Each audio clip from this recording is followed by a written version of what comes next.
And welcome to a new venture here on Twitch. This is Twitch Sports. My name is Seth Everett. The handsome gentleman to my left, my virtual left, is the great Jay Mariotti. Jay, good afternoon to you. Good evening to most of us on the East Coast. How are you, buddy? I'm very well, Seth. Congrats on your new gig. You seem to have a new gig every time I'm on with you. This is your third new gig in the last 3 months. Yeah, Twitch Sports has a new venture, and we're going to be a big part of it on Mondays.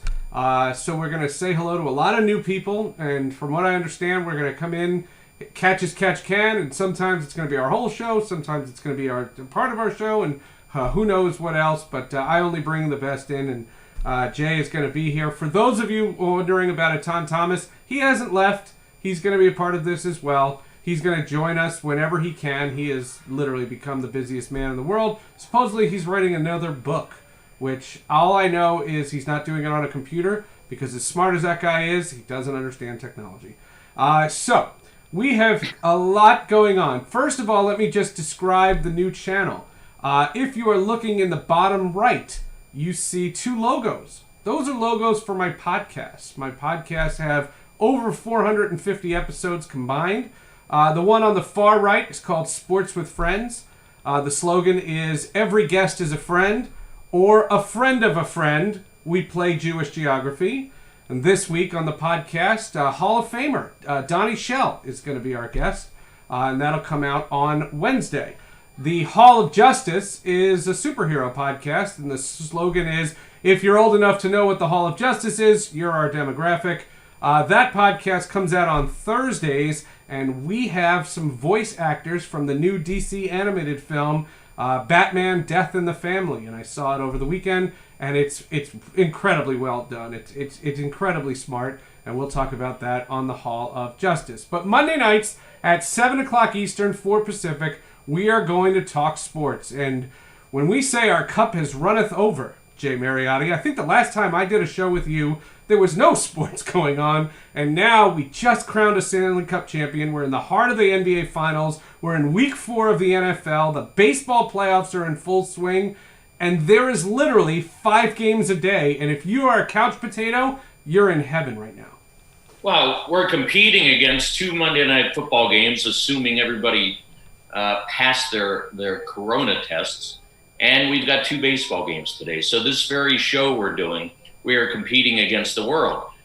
Yes, if you're a sports fan and you can deal with the lack of energy in arenas, and I miss the fans dearly, I will never take fans for granted again, Seth, because you even told me you were in a baseball stadium recently, and it's just creepy and eerie. I can tell that over the TV. We are in the future. I always thought in a dystopian sports world that there would be no fans, that simply there would be these hulking stadiums that served as TV studios. Yeah. That's exactly what we have, but sports has lost something. I'm glad they're competing, but it's simply not the same without that energy.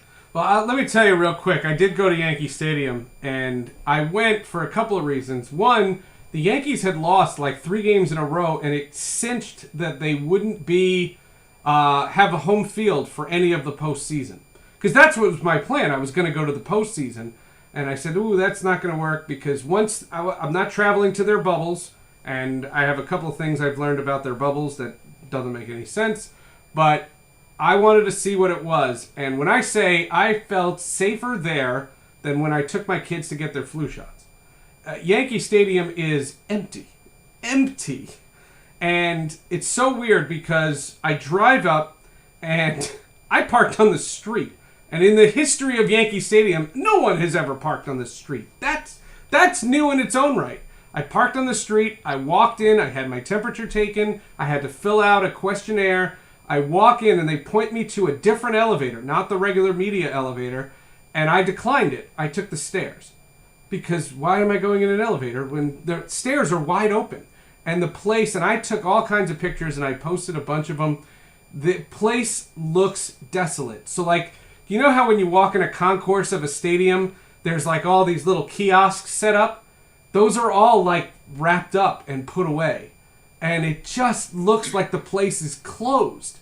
And then you make a left and you see the field and the field looks exactly like it looks on TV. It's a regular field, Yeah. and they go out of their way to make it feel like a place. And then in the press box, and these modern press boxes, they have so much space. I had my own row. There wasn't a person near me that could possibly have COVID. It was as safe as it could be. And you can't go to the locker rooms. You can't go to the clubhouses. You can't go to press conferences. Everything is on Zoom. And it's very weird. Nothing's going to change in the future. I mean, don't think, we're going to welcome everybody back in the media, even if we get a super vaccine at some point in our lives. I think, Seth, this is what sports wanted all along. Keep the media at a distance. They find out less that way. They can't find the scandals that way. Keep them at a distance. Goodbye. We don't have to deal with you face to face. Face it, Seth. Athletes have their own social media platforms now. Do they even need us? I don't want to admit this, but I think in regard to the media, if anybody truly cares out there, this is going to become the norm. There will be Zoom interviews set up. If you can gain a relationship with an athlete or a sports figure, you can do that separately. But I think these group Zoom conferences are going to be the norm, and that is not good for the sports fan. The more we can learn about these people we cover, the better it is for the sports connoisseurs out there. In the future, I'm afraid it's going to become a very distant coverage, and therefore I think the fan loses. I don't disagree, and I think the coverage has been different. I think that it's hard because, no reporters are getting access to stuff, and you're right, it's if you have a pre-existing relationship, and given social media's presence in sports, reporters don't have that relationship. I haven't seen... The only time I saw a reporter utilize his relationship was Jamal Adams, when Jamal Adams ripped the Jets. That was the only... And he went to the guy at the Daily News, and he did it. And I didn't think he needed to, because he could have gone on Instagram, and I don't think it was very old school, but I haven't seen a lot of that. And because players and the broadcasters, the Tom Verducci's and the Ken Rosenthal's, great reporters, they're not on the field like they normally were, and so they're not talking to anybody. And as a result, I do think the coverage, the written coverage has been different. Well, I'm very concerned about the distance, Seth, because right now the opportunity is ripe for sports leagues to not be transparent about, say, COVID testing. There's a lot to lie about right now. When you've got all of these billions of dollars sitting out there, are we getting the transparency from college football, for instance? I don't think so. They're admitting it. We're not going to tell people how many positives. Lincoln Riley has said it. Any number of coaches have said it. Right. College football is a joke. Read the Wall Street Journal today. Great story. Lane Higgins. This season is a joke. It's unwatchable. Of course it's unwatchable. And it's only being played for one reason, the great Monday. I think that's been the biggest disappointment to me. Baseball has recovered. There are still issues. They're going to put fans in the stands. This is absurd. In Arlington, Texas, for the NLCS and the World Series. Seth, isn't it defeating the purpose of a bubble to put fans in the stands in Texas? See, that's what I mean. Baseball has overcome a complete mess back in July. I'm shocked they've even reached October. Now that they are here, pretty good storylines. The Marlins, the Astros, love them or hate them. You've got your big market teams in LA and New York. And yet we still have to worry about fans in the stands. That is absolute stupidity. Well, one of the things that I thought was weird, and you tell me because you live out there, why is Dodger Stadium being used as a bubble place? Isn't the air quality crappy there? The air, I can't go outside. I hope I get through this without coughing. The air quality is miserable. It's 161 today. If you're pushing 200, you can barely breathe. Yes, that's a problem. And we're still a hot spot. But yeah, you could have done Miami. I mean, again, you can bubble anywhere. You could have gone to New York. You could have played at Citi Field or Yankee Stadium. You've seen New York's numbers.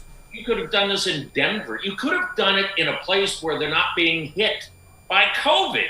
What is the sense of being out here? I don't understand. Fans aren't coming, so why does it have to be in Los Angeles? I don't understand. And again, this is your commissioner. He scares the hell out of me. He's had some lucky breaks here, Seth, in recent weeks. He got through the year. I think I'm still going to be surprised if they get through October. Let's see what happens in Arlington. What's crazy here, logistically, the Dodgers are already in Arlington. Right. People think they're going to win it all. If they win it all, they will have spent about a month in a hotel in Arlington, Texas, playing all of these series. The Los Angeles Dodgers, there's nothing. Hey, the Tampa Bay Lightning won the Stanley Cup in Edmonton. There's nothing funny about the pandemic, but hopefully someday when we're through all this, we will look back at this and go, what the hell happened here, and here? They're just trying to get by. Kudos to Bettman, who heretofore, Seth, has been the most battled commissioner. I think they will have gotten through this with the cleanest COVID situation. Of course, they're in Canada where they aren't dealing with what we're dealing with. Well, there was a great line. There was a great line. I don't know if you saw Saturday Night Live on Saturday, but Michael Che had the great line for the NFL. He said it really, really deadpan, and he says, the Tennessee Titans had 18 positive cases, and now there are cries to cancel the season, do not play, make sure this season never even happened, said the New York Jets. Yeah, you gotta laugh a little, but the Titans situation. I mean, it comes. Think about this. It's Corona karma. Is it any coincidence? Trump goes to the hospital in the same week the NFL has an outbreak. Well, Seth, it was Trump once upon a time, remember, and he is taking credit for this. Once upon a time, he took credit for the Big Ten. June, on a Saturday, because I'm out and about in town, I hear about Trump having this big conference call with all the commissioners of sport, and he orders them, you are to go back to sports. 4th of now, July. All of a sudden, these leagues like the NBA, which have hated Trump, here's Adam Silver. Oh, thank you very much. Sorry for all the bad things we've said about you the last few years. The same goes for all of them. Only the NFL has had a relationship with Trump because of all the high-powered owners in the NFL. Sure. So, of course, Goodell is going to run with that and go, yep, we are going to have the hubris here to think we can get through an entire season and then through the Super Bowl, all the parties and everything in Tampa, Florida. Of course, this was going to happen. I'm just curious if the NFL is taking this seriously enough to think it won't happen again and again and again. This is different than baseball, Seth, because you're dealing with twice the number of players and coaches. You're dealing with road trips and you're dealing with much more, obviously, a line of scrimmage than you are in a baseball game. So anybody out there thinking this is an aberration is I think, misinformed. Well, what I suggested, and they did this cockamamie thing where they moved a bye week and they rescheduled the game and they gave the Steelers and the Titans a bye week this week. And I guess you put a Band-Aid on it, but what I would have suggested is give a 2-week buffer and delay your playoffs and your Super Bowl. And give yourself a cushion because when the next one happens, and you can play the Super Bowl in March. There is nothing that holds anything back in regard to schedule. Yeah, I agree with you. Pause the season, make sure the protocols are correct. Tell John Gruden to grow up, or we're going to sit you for 2 or 3 games. John Gruden would not wear a mask. At least these other coaches who have been fined are wearing masks now. This guy, again yesterday, a week after his team shows up at a function and they aren't wearing masks, he doesn't wear a mask yesterday. I don't quite get it. At some point, Mark Davis, who is not one of the most well-heeled owners in the NFL, he's going to say to Gruden, I'm sick and tired of paying your fines, dude. You're going to pay the fine. But Gruden's just crazy enough to say, I'll pay $5 million. Let me coach my game. No, sit his ass down, and then maybe he'll figure it out. Because, Seth, it's not only protecting players and officials. It's setting an example. And believe me, I'm not one of these mask crazy people, but I just think it's a simple thing. Last night, Al Michaels makes fun of the fact that Santa Clara County is forcing him in Collinsworth to wear masks. What are you making fun of him for, Al? You're almost 76 years old. You're in the prime vulnerable spot for COVID, and you're making fun of the mask you're wearing? You should. I didn't see that. I barely watched. I got to be honest. I barely watched yesterday. Not because I was boycotting or anything like that. It's just I've been covering the Jets for Sports Illustrated, and they played Thursday, and they're torture, and I just wasn't into it. And the one thing I saw on Twitter that Chris Collinsworth, and this is a little inside, but you do the great writing for Barrett Sports Media, and Jason was all over this story. Tony Romo was courted by ESPN to do Monday Night Football, and Chris Collinsworth had the line. They said, "Oh, they got Tony Romo to do Monday Night," and I thought that was brilliant. That was great. That's good. I don't think Al has a long shelf life there. I think Tirico will be moving in before you know it. I hope. But Al Michaels is 76. He's had a brilliant career. He has, and I don't believe in the miracle that he can stick around till he's 80. That's not going to happen. If he's not wearing a mask, he's not going to be around till 80 anyway, so it doesn't matter. It's not. You want to hear a great Al Michaels story? There. I love how they brought in Chris's son to do the pre and post game. Now that's some pressure. I feel for Jack Collinsworth because it's going to be Joe Buck all over again, and he's going to get killed on social media no matter how good he is. It's not going to matter because he's Jack Collinsworth. I think NBC should have weighed that a little bit before just throwing him out there. In fact, I was a little shocked to see him out there. You want to hear a great Al Michaels story that's a little self-deprecating? And I had no choice, and I had to make a decision right then and there. And I'll say it now to all the people watching this because it was a couple of years ago. I had a deal for the Super Bowl the last time NBC had it. This was like 4 years ago, and for my podcast. And the sponsor was paying a ton of money, and they wanted to hear Al Michaels. They wanted me to have Al Michaels as a guest. And so I emailed the NFL, and I said, can I get a quick interview with Al Michaels? And they said, sure, we'll set him aside for you. Just come to the media room in Minneapolis. And I was in New Jersey. And I was like, I can't do that. And he's like, I'm sorry, I can't set up a phoner for you.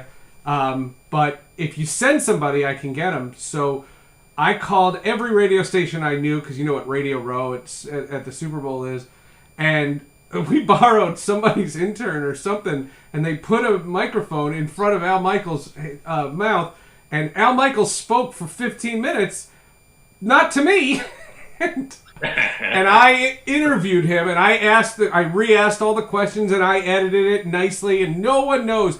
And the only people I ever told that story to where I would say, hey, did you hear Sports with Friends this week? And they go, yeah, Al Michaels? I said, yeah. How'd that sound? They go, yeah, good. It was good. And I go, good, I never met him. And I've never met Al Michaels.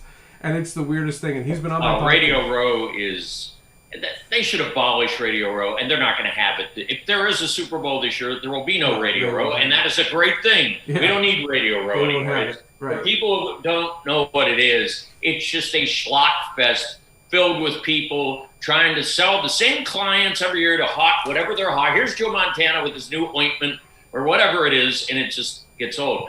My Radio Row story is I got a producer in my ear telling me Bob McNair is coming on the show, the late oil Texan donor. So I'm doing something, during a break. And I go, all right, back on blah, blah, blah. And we've got the owner of the Houston Texans, Bob McNair. And I turn, and he goes, before I can even correct myself, he goes, no, my name is Dan Rooney. I had the wrong owner. And I'm from Pittsburgh, for God's sake. I said, Mr. Rooney, and he laughed. Thank God he laughed. I said, you realize I know who you are. That should give people an example of what a crap fest Radio Row can be. Oh, it's a mess. It's a mess. I've been to two of them. The Super Bowl in the Meadowlands I was at, and Super Bowl 32 in San Diego when Elway beat the Packers. I was at, because I covered the Broncos that year. And 25 Super Bowls for me, baby. You were at 25 Super Bowls. Yeah. What's your favorite location and best game? It's hard to beat New Orleans, man. New Orleans in its heyday. Its heyday pre-Katrina, right? I'm, sad to see what's happened in New Orleans. They're still trying. But when you could put the big game in New Orleans, just the energy, the food, the party atmosphere. South Beach is fun, but it's too spread out.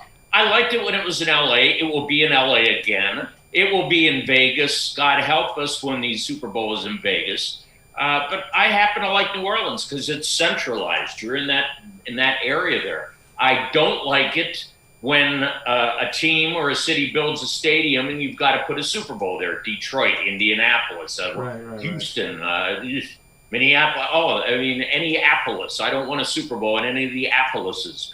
I didn't mind it being in New York, but you've got to cross the bridge or the tunnel to get there, and that complicates things. So honestly, I think the ideal Super Bowl proximity, fun, flavor is New Orleans.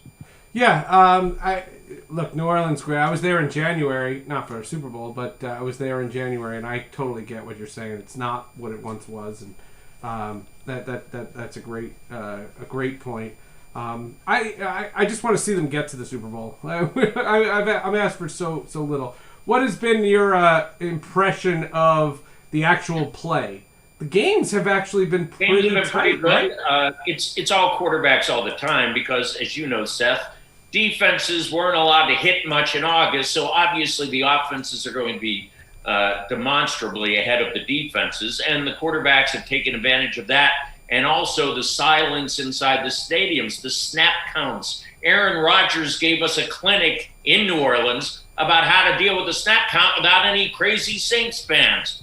I would have loved to have seen Peyton Manning in an empty stadium at the line of scrimmage.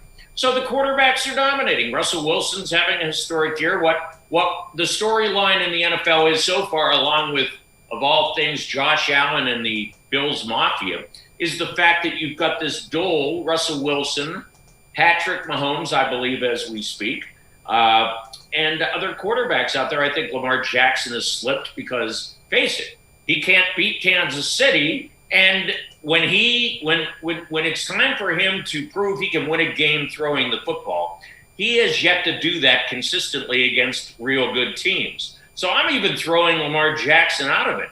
Aaron Rodgers has, finally he's single again. Every time he's in a relationship, he plays poorly. While he's out of his Danica Patrick relationship, now he's playing great again. He's playing tonight too. Throw him into the mix. So this is what the NFL wanted. Quarterbacks to rule the roost. What it does not want is a quarterback to get COVID-19, which is what happened in New England. Because if you have 3 or 4 or 5 quarterbacks, including some of the big ones, hit with COVID, that just discombobulates the entire season, the competitive scope of it.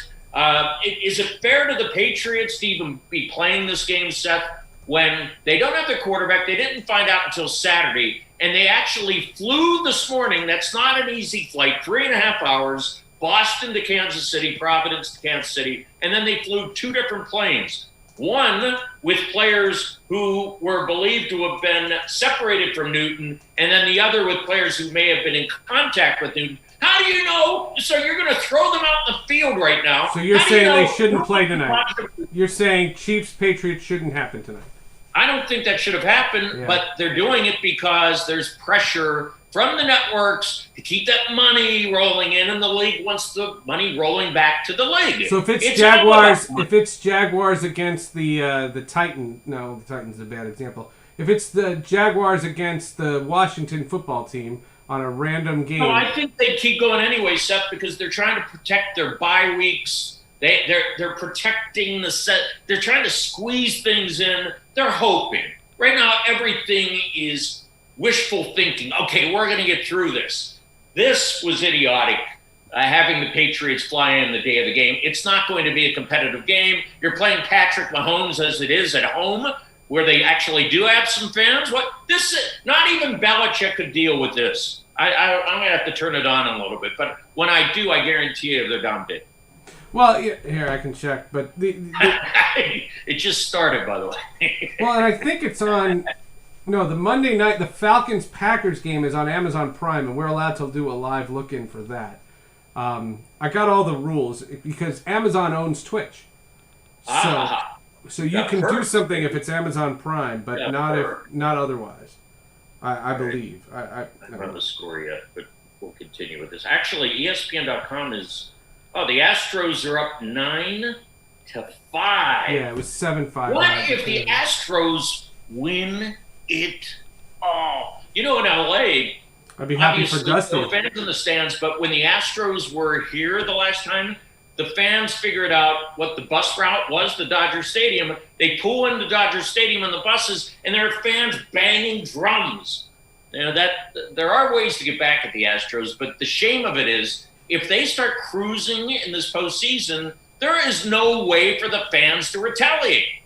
Maybe that's a good thing because some people literally wanted to kill at one point. But well, they have Dusty, and I'd be happy for Dusty Baker. Dusty Baker works miracles, and Dusty's one of the greatest. He is the right medicine man for this thing. Yeah. He calmed everybody down. Somebody asked him about Mike Fiers, who will have to pitch in this series, and Dusty said, "We haven't even mentioned that name in months."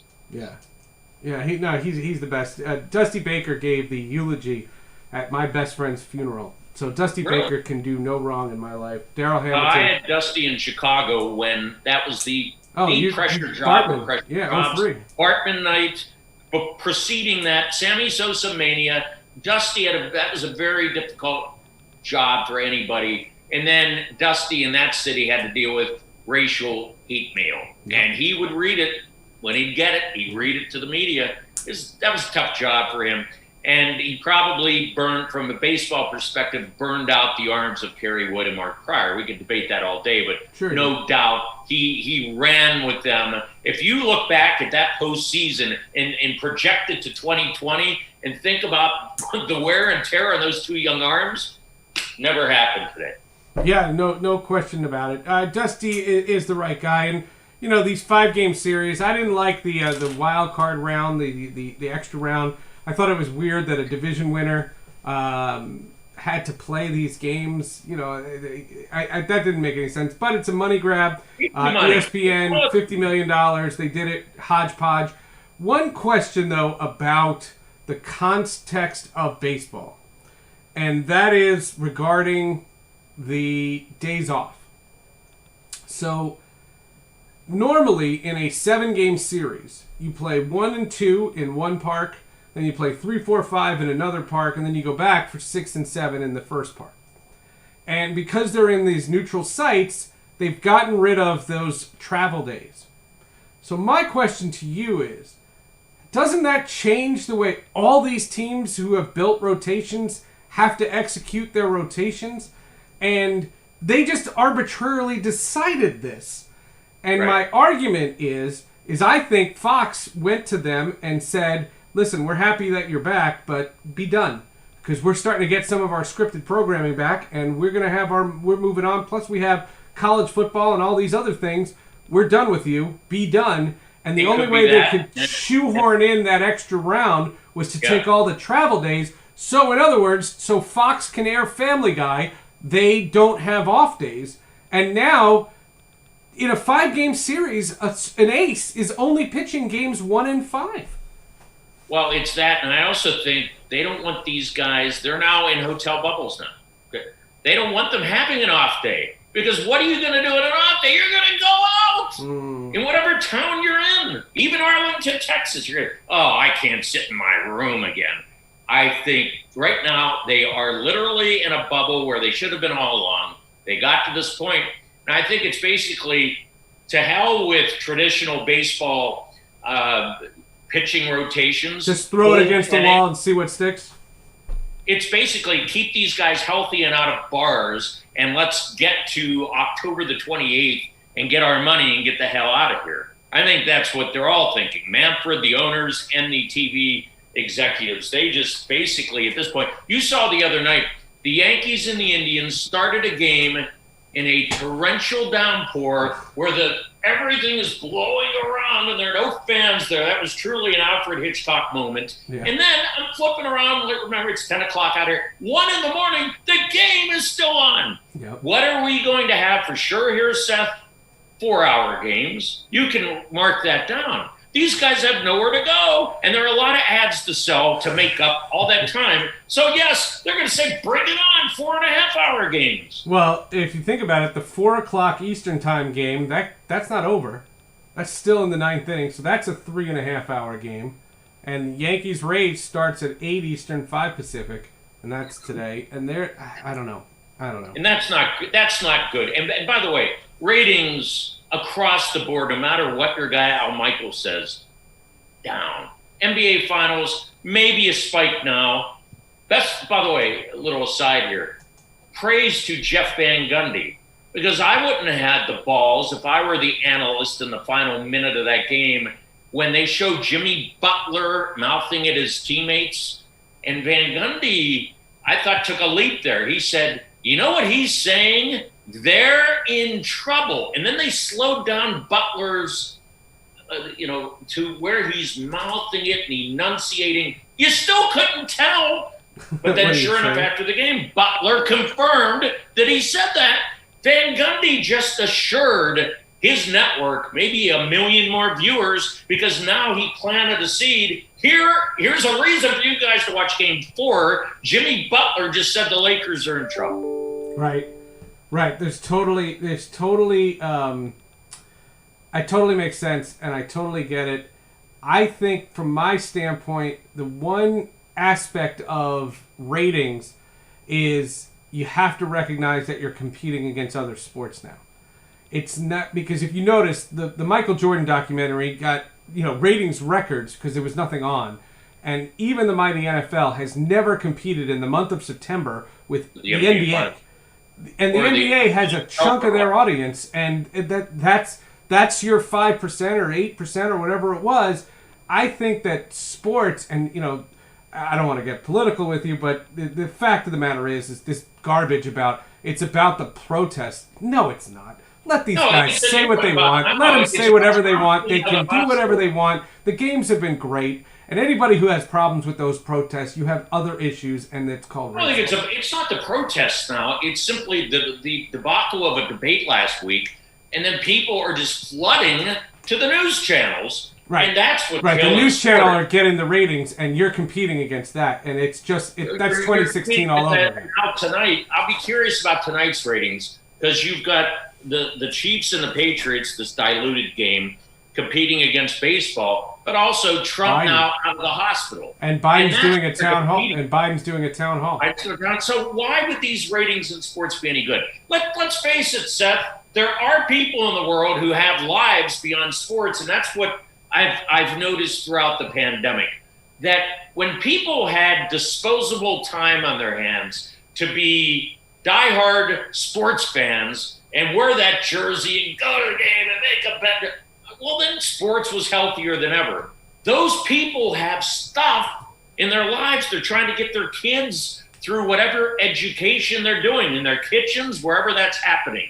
They're worried about their kids on an off-campus apartment at a college somewhere, whether they have COVID. They're worried about whether they have a job tomorrow. They're worried about their mortgage. Why would they give two craps that Javier Baez, Anthony Rizzo, and Chris Bryant are hitting 161 in the postseason the last 4 years? It's the consternation, the emotion of being a sports fan simply is not going to be there anymore because we've got real crap going on in our lives. That's not to say that people like us can still not be interested enough to watch and be curious enough to make conversation about it. You're right, we're distracted. I agree. I watched John Oliver last night because that's what I was into, and I didn't run to the Sunday night game, and I didn't watch the Sunday night football. We're not just distracted. We're smart people who realize sports is over here right now. It's not here.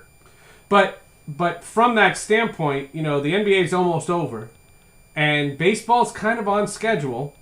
We're starting to see some semblance of normalcy. The one thing I don't think we're going to see is I don't think the NBA and NHL are coming back anytime soon until there's some kind of a plan to let fans in those stands, and you can't do that in indoor buildings. I don't think. And the NBA is actually in some trouble because if you look at some of their owners, Fertitta in Houston owns restaurants, casinos, and hotels. So his businesses have been ripped apart here by the pandemic. The Sacramento Kings owner is not made of money. A lot of these owners in the NBA are not multi-billionaires like the NFL.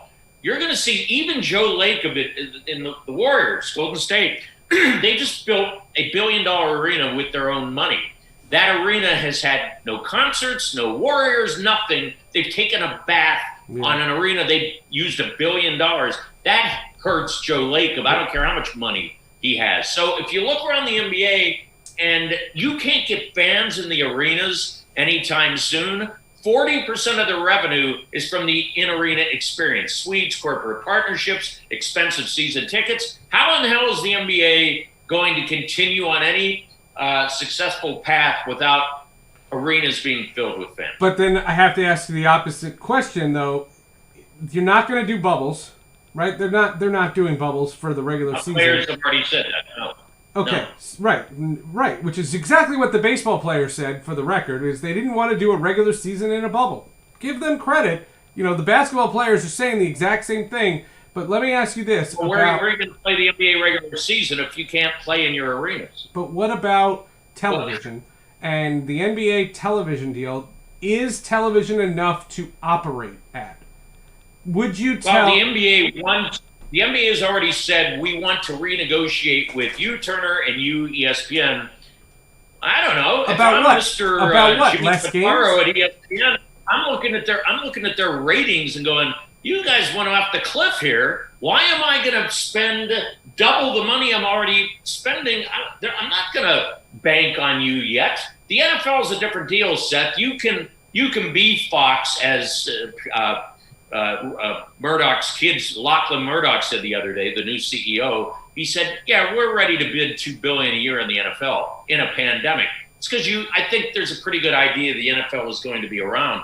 I know what's going to happen to the NBA. They have this clause in the CBA called force majeure, meaning the owners can blow up the CBA anytime they want, and then we have no NBA. The NBA, to me, is the league, even though it's done a great job of getting through this bubble, they're still in big trouble, and I intended that to rhyme. Do you think, is there any difference with hockey? Because in hockey situation, they don't make half the money that the NBA makes in television. If the NBA is 40% on buildings, the NHL is 65% easy. But I think the NHL players, there have been lockouts, there have been problems, there could be another, but I think you're right.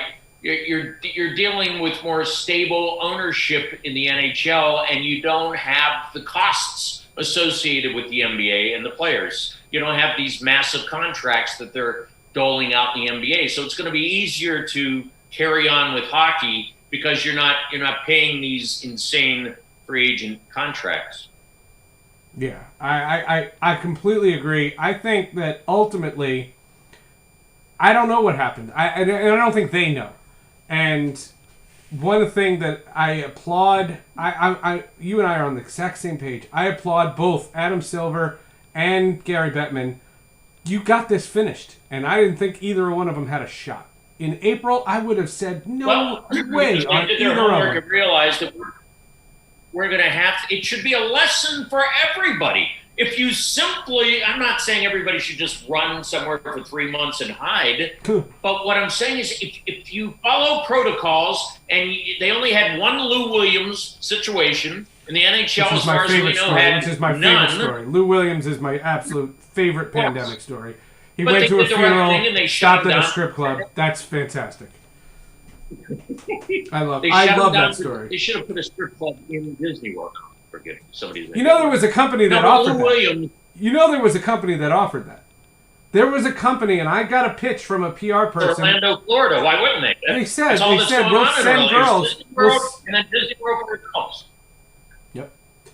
And I loved in the NFL. I'm surprised some of these guys. I mean, Seth, think about it. How did for 3 months, guys they invited girlfriends and wives in about 3 weeks ago.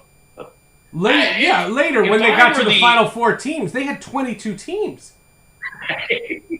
If I were the NBA players, I would ask for bonuses, but that's not going to happen. Another sport in trouble is baseball. because they also cannot afford to go through what they just did. These empty stadiums, these owners need to derive revenue from fans and ballparks. That's one of the reasons, Seth, why Manfred said we're going to try putting fans in Texas in a couple of weeks, because we need to get back to that. No, you need to keep people safe. That's what bugs me. All the commissioners, they're all thinking money first. I think they need to be thinking safety first. And Manfred should be thanking his lucky stars he even was able to cash in on this. Well, there were 10 owners that didn't want to do it. There were 10 owners that said no, and they got overruled. But we're not through anything here. This is just completing this aberration. 2021, we have zero idea what's going to happen. I don't think anybody out there should be thinking, well, we got through that, we're going to get through this. No, this was makeshift. It was an aberration. Next year, all of these owners and commissioners and these college presidents are going to be thinking full houses, revenue streams, TV money, or else. I think some of them may think about shutting down, the NBA being first and foremost, force majeure. It's French. Look it up. Get to know it, folks, because that could kill the NBA for at least a year. Do you think, I'll get political. Do you think, if Biden wins, do you think there's going to be a national shutdown like Italy or England? And this is how it parlays into sports. Do you Italy had a complete government shutdown. You needed a pass to go walk your dog. You had to get permission to go walk your dog. Do you think in this fractured country there'll be, in essence, martial law, and that will change the face of sports? Do you think we're headed to that? Even if we were to apply martial law, half the country won't listen to it anyway. We'll have a civil war. We're gonna have. That's my fear. I see signs of civil wars every day. I see people getting into arguments in Los Angeles over masks. I see it every day. So if you have government coming in and say we're not going to enforce everything, you're going to have 1,000 John Grudens saying no, make me. And no, I don't think Joe Biden changes anything. What changes something is a realistic vaccine that is approved, but then it's going to be politicized. Who gets it first? Who gets it last? We're going to have fights over that. Joe Biden doesn't change. This is not a political show, but Joe Biden doesn't change what happens in America. It changes who's in charge. But no, I think this job is pretty much too big for anybody at this point. I don't care who it is. Trump, Biden, George Clooney, Ronald McDonald. It's too big for anybody. It's funny that we've seen how other countries, like you referenced Canada, and Canada seems like they've undergone. And, I do that Hall of Justice podcast, and a lot of the television shows have resumed production in Vancouver. Not so much in LA, but in Vancouver. Why is Canada doing? We have these wide. You've been to Canada. We have these wide expanses in Manitoba. It's not. We're other than in the mountain time zone. We're pretty much a packed-in country, and yeah. But now you're even seeing places like Wyoming, Utah getting slammed now. Everybody in this country getting slammed because half the country doesn't think it's happening, and then it's a whack-a-mole effect. And then when you fix this part, then this one springs up, and it's still. Anytime I was at a restaurant recently outside and I saw this Sturgis, South Dakota motorcycle shirt, and I immediately got the hell away from this guy. You know what Sturgis is. They had a motorcycle biker convention there with thousands of people, and they all got COVID because nobody was taking it seriously. This is the problem. You have certain groups in this country who are never going to take it seriously, no matter who the president is. And as long as those people number in the millions, I don't know what's going to change in this country until we have a vaccine. Well, you wonder what's going to happen now with sports and how that's going to impact sports. We haven't touched on college sports, and college sports just seem strange. The Big Ten came back. The Pac-12 came out with their schedule this weekend. They're coming back soon. Everybody's back. Everybody came back. And you've had a couple of games. Campuses filled with COVID. Notre Dame canceled their game. They're going back to campuses with COVID outbreaks. I mean, Notre Dame The Reverend John Jenkins shows up at the White House ceremony, and he's positive. And then Trump, during the debate, lauds Notre Dame as this great, great school. Notre Dame has been slammed. Notre Dame, Pat Forty, read it, Sports Illustrated, great piece. Notre Dame leadership let us down. Brian Kelly didn't understand you don't have a team dining hall. Of course you're going to have outbreaks. And then a kid was vomiting on the sideline at Notre Dame, and they thought he was just vomiting. No, he had COVID. Seth, why is college football not working? Because these campuses are overloaded with COVID cases. Duh! Of course it wasn't going to work. So what's your thought on what happens next then in terms of college basketball? How does college basketball come back? Well, football, we're going to piece together this crazy-ass season, and then they're going to figure out 4 teams, the same 4, and they'll go play, and they'll have COVID cases we don't know about, and somebody will hold up a trophy. Basketball is a different deal. I think what's going to happen is it was the ACC coaches, including Coach K, proposing that 346-team tournament, which was absurd because, as Joe Lunardi, the bracketologist, pointed out, you're going to test all these people and then they're going to lose in the first round. It's financially stupid and logistically stupid. What's going to happen is your powerhouses will probably be in Orlando in the bubble. You'll do a lot of tournaments in places like that. You'll see these maybe pop up elsewhere in the country. If I'm somebody out there with some money, I might build a bubble somewhere in the New York area like you have in Orlando. Why is the only bubble in Orlando? You should have a bubble in Los Angeles. You can make a lot of money that way and charge these leagues and college conferences a lot of money to hold their games in these bubbles. Have the bubbles pop up all over the country. College basketball could benefit that way. You could geographically have your teams in the Northeast. You'd have to probably throw out your conference affiliations, but have your Syracuse play your Boston College, play your Georgetown. Go back to the old Big East thing where they're all playing there. Have your SEC teams here. You could probably get away with college basketball season that way, but the way it's constituted right now, do you really think Duke is going to play North Carolina in front of 9,000 crazy people in a confined Cameron Indoor Stadium? What?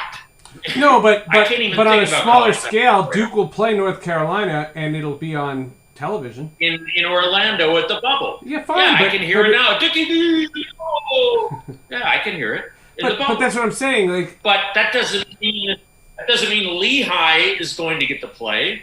That doesn't mean these mid majors. But yeah, I think you'll figure out a way, the top 20 programs, to get them on TV. Yeah. Do you think there's an NCAA tournament? In some I think there is. Kind of disjointed way, yeah. I don't the way we normally see it.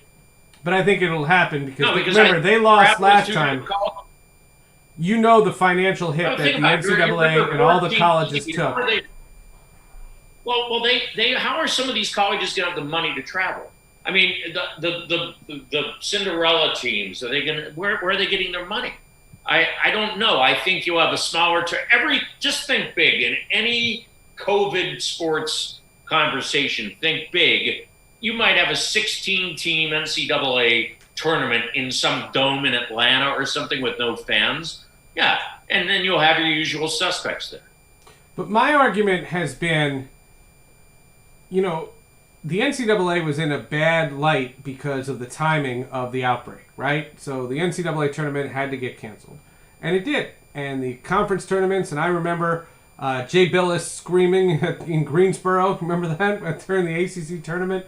And he was shouting at the top of the lungs, "Why are these teams on the gym?" And I remember all of that. And all I'm suggesting is that even if it's hodgepodge, and I'm not saying it won't be, but even if it's hodgepodge, I could see the NCAA tournament happening. Give CBS their games, give Turner their games, and make it a made-for-TV thing. I don't know if you need bubbles or not. I just know there won't be fans. And it's all neutral site anyway, so it's essentially isolation somewhat anyway. CBS pays $1 billion a year for the March Madness. They're going to want money back because you're not going to have as many ads. You're not going to have as many games. So you're going to have to start thinking about giving money back. The NCAA isn't into giving money back, Now, they took a bath last March and had to, and I think it was the right call, no matter what Shea Billis thinks. But you're dealing again, Seth, with college campuses. COVID, college campuses. Just look at the New York Times maps, COVID maps. They have colleges, the breakdown on one map. Your place, Syracuse, just everywhere. Some worse than others, but the places you would expect in the South have been bombarded. USC is still a hot spot. Yeah, the places you would expect are the places that, and so obviously it's just common sense. All right, so you have basketball players and football players on a campus with students that have been infected by COVID. Well, of course, this was going to be a problem. And yes, Alabama can test daily, but some programs cannot afford to test daily. And I get a kick out of every week I see Virginia Tech doesn't have 20 players this week. They keep winning games even though they don't have 20 players. At some point, you're going to have somebody's going to die. It's going to take a death for somebody to wake up and say, we shouldn't keep pounding our heads to keep doing this. It's Seth, you've been dealing with sports people your whole career, so have I. And so much of this, you're dealing with alpha males. We can beat this. We can overcome anything because we are sports. See, enough of that. Put that aside. This is a disease that will keep killing people, and they don't want to admit it. It's almost as if this is their big competition in life. We're going to prove we're bigger than the coronavirus. Guys, you are not bigger than the coronavirus. No. And I don't think LeBron James, if he wins his 4th NBA title, is going to say, I beat the coronavirus. He's going to say, get my ass out of here and get back to L.A. I don't know, man. I don't know. I think that ultimately it's going to be wild. And I think that, the one thing that you have to recognize, and Niebrace, my man, thank you so much. And hello, all the folks in the chat room. The one thing that we have noticed with regard to getting these games, and we started this conversation applauding the NHL and the NBA. We applauded them. I have some semblance of hope. I think the baseball is going to go off without a hitch, because now they're ticked that they're not in their home places. These games are every day, so there's going to be exhaustion at some point. The pitchers, the competition is going to get all compromised. And so I think the baseball World Series and all that, Mishigosh, is going to happen all the same. The NFL, I'm with you. Let's take a wait and see. Up until the week 4, they've had great numbers, and I've said as long as they have great numbers, we can't bitch. Can't complain when you have great numbers. And that's fine. But now they're starting to have outbreaks. We'll see what happens. Sunday Night Football has had good numbers. Some of the slots have not. It just depends on the game. It's a good thing they've had some good games. Some of these games go right to the wire. You wouldn't even know we were in a pandemic. But some of them are crappy. There's some real bad. You cover one of them. There's some real bad football. They're brutal. Why would you, in New York right now, turn on an NFL game unless you're into some other team? There's no reason. I don't think Peter Body from the New York Post. Peter. He wrote, "Why can't Trevor Lawrence play for both the Jets and the Giants?" Mike Greenberg is pleading for Lawrence to stay in school instead of going to the Jets. I think we have to wait and see on numbers. We're entering the next 3 weeks, so possibly be the most apocalyptic of our lives. You could have predicted Trump would be in the hospital. You could have predicted the debate would be insane. So what's next? Who in his right mind out there? I'm not insulting anybody. Would actually be focused primarily in life on sports when our entire country and our culture is going to depend on these next 3 weeks? I'm not insulting anybody. I know we're on a sports podcast here, but why would anybody really give a crap about sports, at least until after we see what happens here? And then let's not think it's over on November the 3rd. Oh, we're just beginning, because there will be accusations of fixing and Putin, and then Trump. You'll have to get a bulldozer to pull him out of the White House. And no, we're just getting started here. And as much as I have, covered sports my whole life, and you can tell I'm into it even now, and so are you, Seth. Sure. Come on. I mean, I don't even think it's amazing to me they'll have any ratings for any of these games the next 3 weeks, given everything that's going on outside of sports. Right. And I said that, when Twitch proposed this idea to us, and Twitch Sports said, and, they said, we want it to really be focused on sports. And I said, you know what the next month is going to be like? The next month is, it's apocalyptic. Can I do one, before we wrap this up, can we do one inside baseball, just from a reporter standpoint? Because you would have hated this as much as I did. Eric Boland? Eric Boland is the outstanding reporter for Newsday. Really good guy, and he covers the Yankees. And he says, apologize for the brief inside baseball interlude. Have heard from PR people from teams across the sport for years that one downside of the postseason is MLB gets involved in the operation. Things in San Diego have proceeded precisely along those lines. Complete amateur hour. Supposedly, the press boxes have been exactly how I described them to you in the beginning. Baseball has told all the visiting media to be in an auxiliary box in left field. And they're not letting I'm sorry. The press boxes are massive. It's Petco freaking Park. You can put them on one side of the thing. Everybody can be social distance. That's not a COVID thing. You know what that is?